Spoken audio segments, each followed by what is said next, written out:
FCRA നിയമസഭാ തെരഞ്ഞെടുപ്പിൽ Christian വിഭാഗങ്ങളിൽ ആശയക്കുഴപ്പമുണ്ടാക്കിയെന്നാണ് 2020യുടെ സംസ്ഥാന പ്രസിഡന്റ് സാബു എം ജേക്കബ് പറയുന്നത്. പരാജയത്തിന് FCRA കാരണമായോ എന്ന് പരിശോധിക്കുമെന്നും അദ്ദേഹം പറയുന്നുണ്ട്.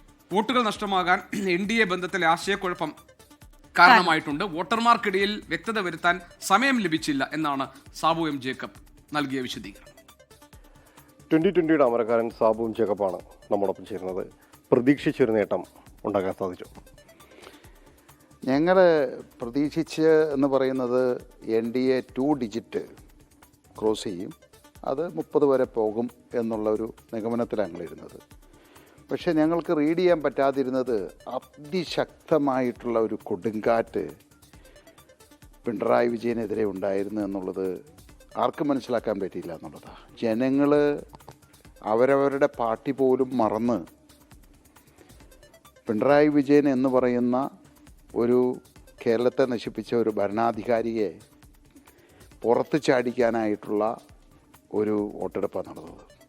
ഇപ്പോൾ ഞങ്ങൾക്ക് 3 സീറ്റ് NDAക്ക് നേടാൻ പറ്റി എന്നുള്ളത് വലിയൊരു വിജയം തന്നെയാണ്. FCRA അടക്കമുള്ള കാര്യങ്ങൾ തിരഞ്ഞെടുപ്പ് സമയത്ത് വന്നത് പ്രതികൂലമായി ബാധിച്ചു, അത് പ്രത്യേകിച്ച് NDA പ്രതികൂലമായി ബാധിച്ചു എന്നുള്ളതാണ് രാജീവ് ചന്ദ്രശേഖറിൻ്റെ വിലയിരുത്തൽ. അത് കോൺഗ്രസ് അല്ലെങ്കിൽ LDF-നേക്കാൾ ഉപരി UDF അത് കൃത്യമായി മുതലെടുക്കാൻ സാധിച്ചു എന്ന് തോന്നുന്നുണ്ട്.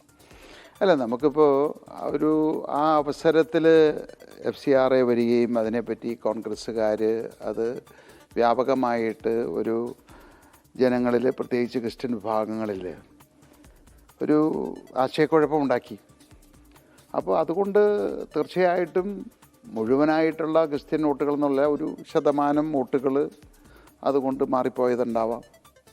അതൊക്കെ ഇനിയിപ്പോൾ ബൂത്ത് തലത്തിൽ നമ്മൾ കണക്കാക്കിയാൽ മാത്രമാണ് ആ ഒരു വിഷയം കൊണ്ടാണോ എന്നുള്ളത്. NDAയുടെ ആയിട്ടുള്ള കൂട്ടുകെട്ടിലേക്ക് വരുന്നതോടുകൂടി അതിനെ വിള്ളലുണ്ടാക്കാൻ അല്ലെങ്കിൽ ആ വോട്ടുകളിൽ വിള്ളലുണ്ടാകുന്ന സാഹചര്യം ഉണ്ടായെന്ന് തോന്നിയോ? ഈ 2020 എന്ന് പറയുന്നത് അടിസ്ഥാനപരമായിട്ട് ഈ രാഷ്ട്രീയത്തിനതീതമായിട്ട് രാഷ്ട്രീയത്തിൽ വിശ്വസിക്കാത്ത ആളുകളാണ് ഒട്ടനവധി ഞങ്ങളുടെ ഒരു പ്രവർത്തകർ എന്ന് പറയുന്നത്. അപ്പോൾ ഇത് ഞങ്ങൾ ഈ NDAയുമായിട്ട് ചേരുന്ന തീരുമാനവും ഈ ഇലക്ഷനുമായിട്ട് വളരെ സമയക്കുറവുണ്ടായിരുന്നു. അപ്പോൾ ഈ ചുരുങ്ങിയ സമയത്തിനുള്ളിൽ ഈ ആശയക്കുഴപ്പം പരിഹരിക്കുന്നതിനോ അല്ലെങ്കിൽ അതിലിടപെട്ട് അങ്ങനെയുള്ള ഒരു ഇത് മാറ്റിയെടുക്കുന്നതിനോ ഞങ്ങൾക്ക് സാധിച്ചില്ല. അതിന് സമയം